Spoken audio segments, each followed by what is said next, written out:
Nu va, išleido naują albumą. Mano geriausias jų albumas buvo šis.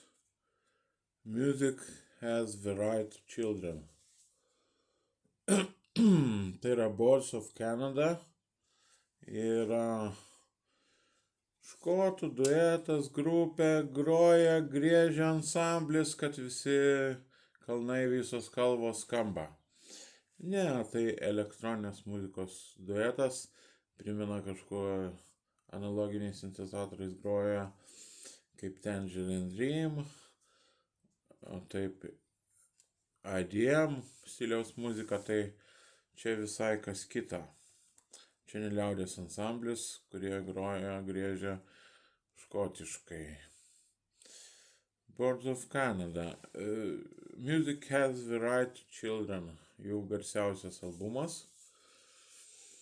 O kaip sakiau, jie dabar išleido Inferno. Praėjus 12 metų turbūt nuo jų, ar 13 metų nuo jų paskutinio albumo Tomorrow's Harvest, kurio aš neturiu. Jis blogiausias albumas buvo skaitomas, o dabar išleido Inferno, kuris skaitomas trečias pagal gerumą po šito ir vat štai šito Geogadė. Puikus Boards of Canada albumas Geogadė. Čia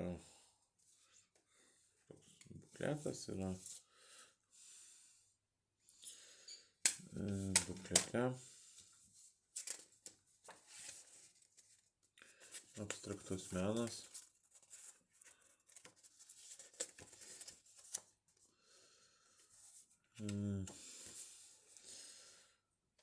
Kada pamėgau tą muziką, kai domėjausi IDM tokiam grupėm, tokiais projektais kaip Fortet, Square Pusher,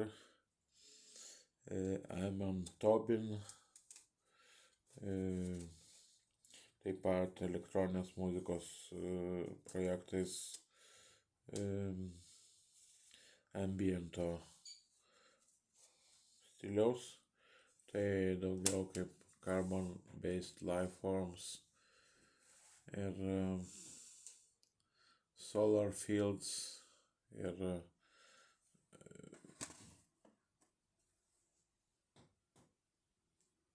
Mouse on Mars, IDM ir Mono Lake ir kitom IDM ir ambient grupėms. Paskui jie išleido tokį mini albumą Trans-Canada Highway. Taip. Čia buvo Day One Cowboy, toks kūrinys, kuris patenka ir čia. Tik čia yra 5 daina. O šitas albumas vadinasi Campfire Headface. Nėra toks geras kaip tie du minėti ir šiais metais pasirodęs, bet irgi vertas grieko. Tai va, šitie visi albumai, šitie 4, kuriuos aš turiu, Inferno ir Tomorrow's Harvest ir dar nepaminėtas kažkuris, tai